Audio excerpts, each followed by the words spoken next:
Well, guys, football season, it's here almost. I Mhm. mean, it's so close. And just the other day, Bob, we were talking about what are the keys to this season. Mhm. Um, and I think we come up with four pretty good keys. Yeah, we did, Tim. Remember, guys, if you don't care to like, subscribe, comment, hit that notification bell. All that does uh, help us tremendously. It gets us pushed into the algorithm and gets us pushed out to other ball fans. But let's get into the content, Tim. There was one particular thing that we saw that I felt like was huge difference between 2022 and 2023. You know, a lot of people, and I was looking at some stats, yardage wise, Tim, wasn't a big difference between 2022 and 23. I was shocked by that. It was very close. But what really got us was our red zone TD percentage. It fell off big time. Falling off is pretty gentle, the way of putting it. Yeah. It went from 2022, sixth in the country, 79% TD percentage in the red zone. Hmm. Like I said, and then 2023, it went to 112. Yeah, 52%. 52%, but from 6th to 112th. We're lucky we got to 9 wins. Honestly, looking at that stat, you're right. 9 wins is kind of impressive considering we was only able to score touchdowns about 50% of the time. Mm-hmm. You know, uh, you've got to get in the end zone, you know. Well, I But think last year really killed us more so than normal because simply in 22, we had a ton of explosive plays. mhm, 23, defenses played us differently yeah, and allowed us to kind of march downfield on them. mhm. But once we got there, we couldn't do nothing. Yeah, they took away the explosive plays. We went way back on that. And I really think from looking at a lot of the games, it was the opposing teams played us differently. They was just, hey, well, we're not going to give them the easy touchdown. We're going to force them to go down the field and force Joe to beat us in the red zone. And I think that's was a good strategy because, I was kind of a critical of Joe.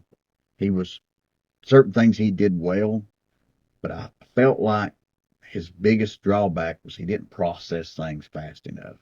And when you listen to the NFL gurus and all that, they'll tell you the difference between a good NFL quarterback and a great NFL quarterback is how they process things and how well they do things in the red zone because everything's so much tighter. The windows are tighter. Everything is quicker in the red zone because everybody on the defense don't have to worry about you throwing it over top of them. They're in tight. Another thing that hindered Joe in the red zone was he's not an elusive runner. He can run over you if he Yes. chooses to. Good straight line run. Yeah, in a 40-yard dash, he's going to beat most guys at the quarterback position. Yeah. But his elusiveness, well, he didn't have much of it. No, he didn't really, Tim. He really wasn't a good runner, surprisingly, for a guy who was a good athlete. Uh, you know, he didn't scramble well. As soon as pressure kind of got on him, his eyes went down, and he was trying to figure out how to get out of there, and usually didn't do a good job of it. Some guys, it's just a natural thing. I mean, Dobbs was great at it. Hooker was great at it. And Nico, I'm confident, will be great at it. Yeah. You know, And you really don't even have to be great, but you do got to be better than what we had last year. yeah. I mean, it makes a big difference. And teams know you can't do that. And these defensive coaches, they're pretty good. They know what you do. They try to make you. They take away what you're good at and make you beat them. Joe couldn't do that very well. Well, no, you couldn't. But you know what? I think we got like you said, an answer in that, Nico. He scrambles well enough, probably very well actually. Yeah. Look what he did to Iowa, team that gave up 4 rushing TDs all year long. He grabbed 3 in one game. Yeah. Um, Very good point right and there. it isn't just the running. When he does take off to run, he's still looking downfield, trying to make something happen in the pass game. So, we hope if he does have the it factor, that's going to show up, especially in the red zone. His moxie, I guess much what you want to say, is impressive for a guy that's only played in 4 games. I mean, he probably only got about Small sample size. very small, but I swear it seems like the guy is really quick processing things. He's very aware of the line of scrimmage. He's very aware of the receivers. Even when he's starting to take off running, he's got that. We've said it before. He's got that it factor, you know. And I think that's one of the things that people see in him that make they think that he's going to be great. Oh yeah, there's a lot of guys that's tall, big arms, Mm-hmm. and it doesn't Well, translate. Joe. Yeah, I mean Joe. You got nobody with a bigger arm, than Joe. Mhm. Nobody was fast. You know, not many people go out running. No, not many people was more athletic, but he just didn't have that it factor. No, you don't. And once again, before we move off of that, guys, we dropped from 6th in the country to 112th. Like I said, one more time, lucky we got to 9 games and just go by that stat right there. Mm-hmm. Um, our next key to the game, or this season, Yeah. is a pretty obvious one. Yeah. And that's secondary play. It's going to be one that I think most everybody's going to mention. You know, since Bank's been there, our secondary has been a really big weakness of our defense, really of our team for the most part. You know, we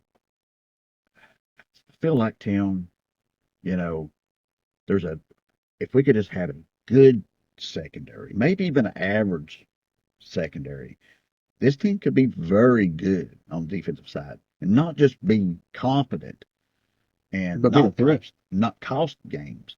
But I think our defense can be good enough to win ball games. Oh, absolutely, Bob. What we got on the front line is going to be deep, Yeah. athletic. Everything you want of the defense, we got it up front. Mm-hmm. I think our linebackers will be improved. It goes back to that secondary, though. And plus, it goes back to me, how does Tim Bank call defense with the secondary? We know he likes to put a lot of pressure up front. He Right. likes to play on the other side of the line of scrimmage. But often, he'll drop his DBs way back because he doesn't want to give up big plays. Yeah, he seems to have a confidence problem because occasionally he will play tight coverage. And it seemed like when Haddon got hurt last year, we he was playing tighter coverage when he was in there, and we just seemed to play better on defense. So a lot of it will dictate how he plays. Our secondary, just how quickly our secondary gels early in the season. Everybody, Yeah, literally everybody. everybody has said UT secondary is more athletic than it has been. But now, does that translate to being better? And sometimes there's a gelling that has to take place, you know?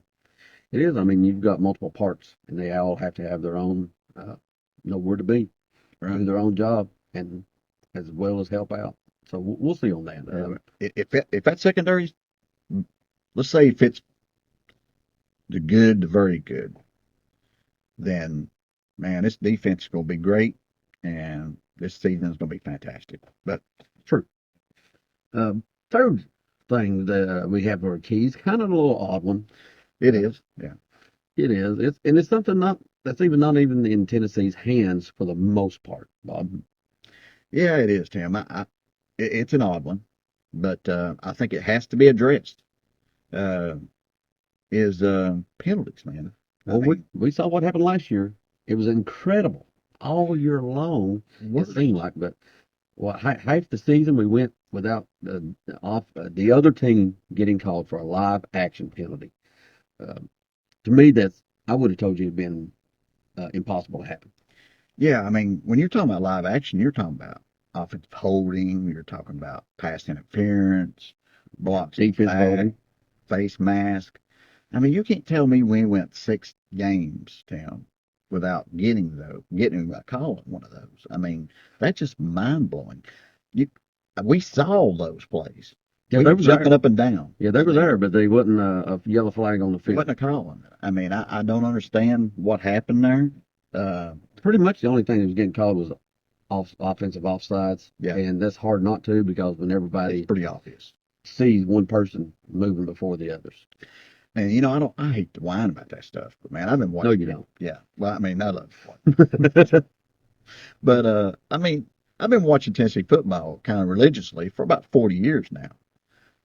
I have not seen the refs be that bad for us in that 40-year period. That was by far the worst we've ever had.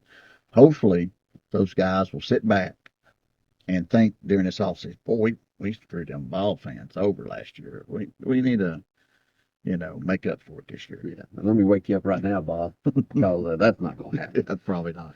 But well, at least before we just give us a fair call game, because honestly, I'm not sure what happened. If Josh Heupel's been messing with their wives or what's going on, but something's going on somewhere. Well, there is. But now we'll say this. There is a potential thing that will benefit us this year, Bob, and that is something that goes across all sports, and it's the starter rule. Absolutely, Tim. I do we do believe that is a big deal. Star players, uh, I mean, they They get get calls. they get calls. They do. I mean, we see it all the time, and pretty much any sport. So, and as soon as the games come on for each week, the announcer's going to be talking about Nico. Going to be talking about James Pierce. James Pierce is going to have a TV on him all the time. Referees know. Yeah, they're aware of this. Yeah, they know camera's going to be on James Pierce all the time. They're under scrutiny when Yeah, that happens. they don't want everybody to see on national TV how that Pierce got held all the time, and the announcers bringing it up because they probably will. Eventually, even the announcers have to talk about it if it's something like that. And last year, yes, we had Pierce last year, but it wasn't until toward the end of the season before he really got the star, beginning to get the star treatment. And of course, this off season, now he's one of the names defensively in the entire Oh league. yeah, his name's been thrown out all over the place now. So I do believe he will be brought up a lot on the broadcast. All right, finally, our last one is another obvious one, but we're going to dive just a little bit deeper into it. Every team, every coach will talk about this before the year, and that is injuries, Bob. Yeah, I mean, it makes a huge difference in what kind of season you'll have. You know, I remember a team a few years ago. It's been several years ago, actually. I don't remember who it was. Maybe you can remember, but I remember they wasn't an SEC team. I do remember that, but they almost had no injuries almost the entire time. I mean, they had like just one player missed, like I don't even think he missed a full game, and they was right in the national championship right after at the end of the season. Kind Yeah, of surprised. and that was the surprise team. Yeah. I kind of recall who you're talking about, but it's escaping me too. So if you guys can remember, will you let us know who that was? Because I know what you're talking about, but I can't recall who I can't remember who it was. It wasn't an SEC team. I'm almost 100% sure of that. For some reason, I'm thinking maybe I don't know, maybe a Pac-10 team, but whoever it was, maybe a Washington or somebody like that. But And I will say we're better equipped this year, Bob, to we're handle getting some deeper. injuries. This Yeah. is the deepest team Heupel's had, and I don't think it's really very close, to be honest about it. Um, but, what I wasn't aware of, just off the top of my mind, I didn't. We was talking the other day, and I'm like, I don't think it was too bad last year. And then you started mentioning who were out, who had missed time, and I thought, well, let me apologize because I was wrong. Yeah, man, we had a lot. Let's just look at the offensive line for last year. Mincy and Campbell, your two tackles, missed quite a bit of game time, and even when they played, it was like, okay, are they going to play this week? Yeah, every week it was the same It thing. seemed like Mincy would go out just about every game for a while. I mean, he might start the game, but never seemed like he finished it. They were questionable almost every single game, it seemed like. Yeah. And then you had Cooper Mays missed a few games there, missed a Florida game, and might have. That was huge in that game. Who knows if we win that game, but we might have if Cooper Mays had been healthy in that game. Uh, you had Spraggins missed right there for the end of the season. Yeah. We were the nice unit of the offensive line by the time we got to the bowl game. Yeah. Lucky Nico didn't get hurt. I took my playing behind that. And you lose Brew by halfway through the season. You lose Game Thornton. 5, I think. You lose Thornton for a few games. That's on offense, and on defense, you lose Peely right off the bat first game, one of your starting linebackers, and then Beasley. He was hurt. He continued to play throughout the year, but he was not up to speed. You could just tell if you watched him on the sideline. I watched him limping some. He just was not healthy, and that happened early. Maybe first, second game of the year. Yeah, and I can say that's a linebacker was a spot we could not We really was thin. afford last year. Yeah. It was because it was brand new people behind these guys. Freshmen backing up these guys, basically. Then you had Big Elijah Simmons missed a few games early on in the Yeah, year. first four, I believe. And at his size, 340-ish pounds on a light day, Yeah, and you got an ankle injury. I wouldn't swear he was 100% all year long. I bet he wasn't. I mean, I don't think he could have been. And then basically you had your two starting corners out. Haddon and Slaughter missed quite a bit of game time. Especially Slaughter. Seemed like every week he was to be determined and never played. Yeah, and two, Haddon, he had a lot of detractors, Bob. Yeah, right. True, me, right here. because of some of the antics he had and Yeah, some things. But last year he was playing at a all conference, at least an all conference level, maybe better. he was. I mean, I gave him a lot of crap uh, for his mouth and the fact that he uh, played tackle like Deion Sanders. Uh, but he did play good coverage and had a really good year last year. He really did up until the injury. Yeah. So I have to apologize to him. Yeah, and in 22, I mean, injuries played a role in our season that year too. We were pretty injury free except for the defensive backfield who started getting hurt in the fall practice, and pretty much decided, well, let's do that all year long. Boy, I tell you, man, I was watching the Bama game just this morning, and I was sitting there seeing guys who shouldn't have been on the field at any point in the season, even and maybe even against UT Chattanooga, was playing in critical points of the game against Alabama. Uh, if we didn't have injuries in that game Or the before that in season, TB. yeah, during that game, and we had two walk-ons in that game. Yeah, by the end of the game, they were playing critical snaps. Yeah, I saw injuries plays a huge part of the season. Hopefully, we'll have be a friendly year on the injury bug. It seems to vary from one year to the next. Well, it does. And like I said, we're deeper this year. We are going to be able to handle it in certain position groups. Yeah. Others, obviously, Don't want Nico hurt. no. I mean, that's I probably bad. number one. Yeah, I Yeah. don't even Dylan Sampson early in the year would be critical for us, Cooper. and Cooper any time of the year Yeah. probably. But I think if we get these four keys reasonably met, um, the ceiling is pretty high, Bob. What do you think? Oh, absolutely. I mean, we get that TD percentage back up to close. It don't even have to reach where it was in 22, but if we can get it close, I'd feel really good about that. If we get good secondary play to very good secondary play, defense is going to be lights out. I mean, I'm super high on our defense. If we get good defensive play, I think we're easily a top 10 defense. I think so. If we get good secondary play, uh, we get the good side of things, even the good side on the penalties, which didn't happen last Yeah, year. give me even. Yeah, I'll take it. and the injuries. This team can be, right there in the national championship game. Oh, I thought you were going to say at least 7-5. No, I'm thinking if we get all those four, bring on Kansas City Chiefs.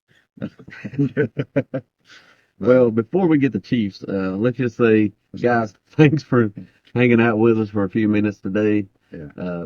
Like I said, if you're not a subscriber, take a moment, please, and hit that subscribe button and the notification bell to go with it. If you enjoyed the video, give it a thumbs up, and leave us a comment or two and tell a friend about us. We'd really appreciate that. Mm-hmm. So, only thing leaves, Bob, is go Big Orange. Go Vols.